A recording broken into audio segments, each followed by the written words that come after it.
I'm the Truth Exposed, and welcome to this presentation. Now, in the last presentation, I talked about some of the powerful elite families of the world and their impact on governments and economies and on the development of some of the major wars throughout the past few centuries. Some of these families are the Rothschild family of Europe, the Rockefellers in the United States. You have the Warburgs of both Europe and the United States. You have the J.P. Morgan family, the Carnegies, just to name a few. The Schiffs, just to name a few. For example, Nathan Rothschild, through his financial manipulation and funding of both Napoleon and Wellington during the War of 1850, he was able to take control of the Bank of England. And as a result, the Rothschild family has been in control of the Bank of England ever since. Now we can see that throughout history, these elites, through the manipulation of finance and by helping to create conflict after conflict, have been edging closer and closer to the establishment of a more centralized global political and economic union. We see after World War I the creation of the League of Nations, which was an attempt to establish a global governing body. And after World War II, we see the establishment of the United Nations. Basically, it brought together more nations under the control and direction of a centralized government organization.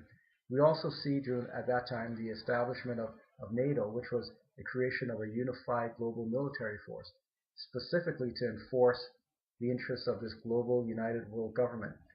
In fact, the land that the United Nations sits on in New York City was donated by the Rockefeller family. So what's the ultimate goal of these elites? And how are they able to accomplish these goals? Well, their primary goal is the total takeover of the world, to enforce a global dictatorship. And they're able to do this by controlling governments. All major financial institutions under their control, the creation of currency and the control of money. They control most major corporations, and they control almost all the world's military forces, particularly in the western part of the world. This didn't happen overnight. In fact, they've been working at this for several hundred years now. Before his assassination in 1963, John F. Kennedy had warned, "For we are opposed around the world by a monolithic and ruthless conspiracy that relies on covert means for expanding its sphere of influence. It is a system which has conscripted vast human and material resources in the building of a tightly knit, highly efficient machine that combines military, diplomatic, economic, scientific, intelligence, and political operations."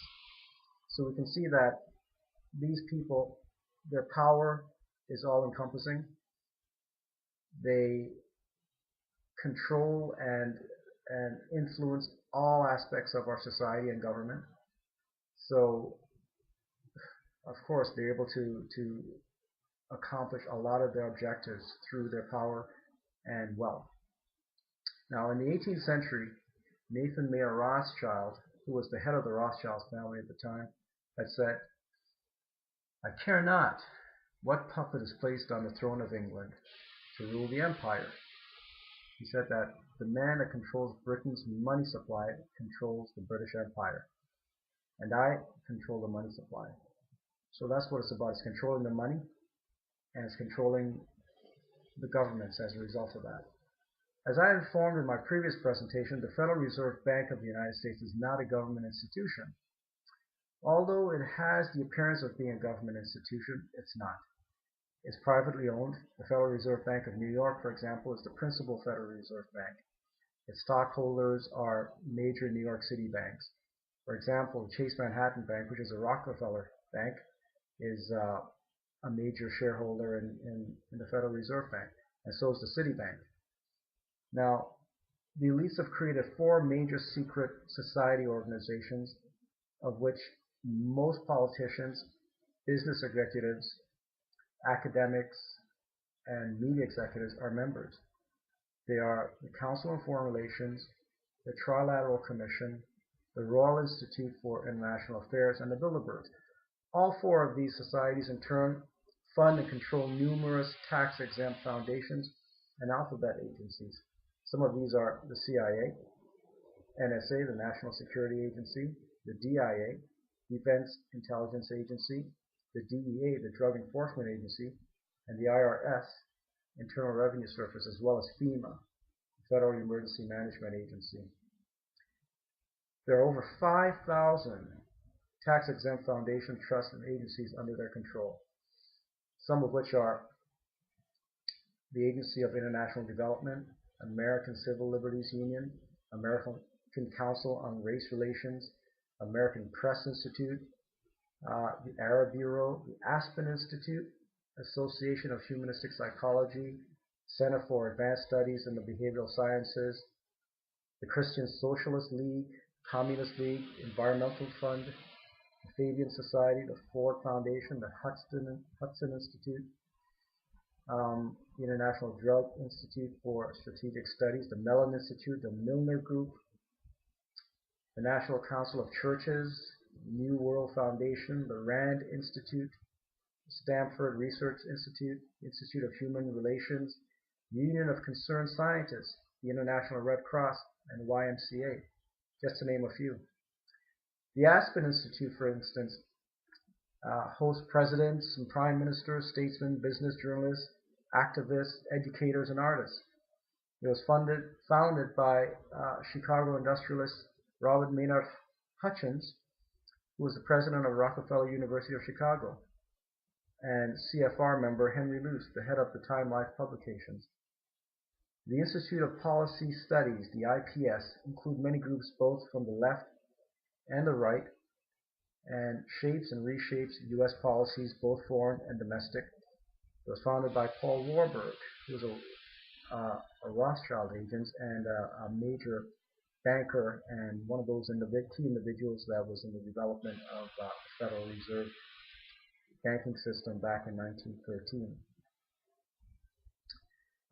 The IPS objective is to engender strife, unrest, and spread chaos, and spread the ideals of left-wing nihilism. They support the unrestricted use of drugs of all types.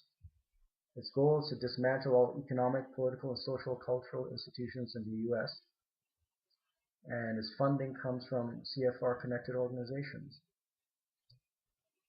Presently, the elites are on a fast track to pushing ahead their global one world agenda.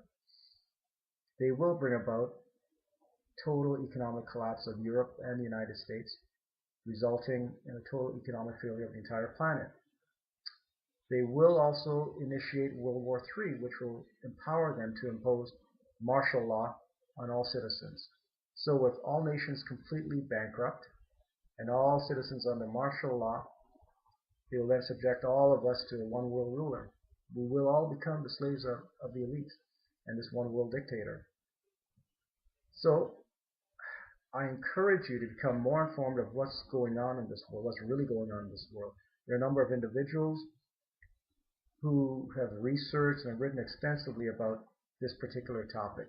So please go to YouTube and listen to Dr. Stanley Monteith.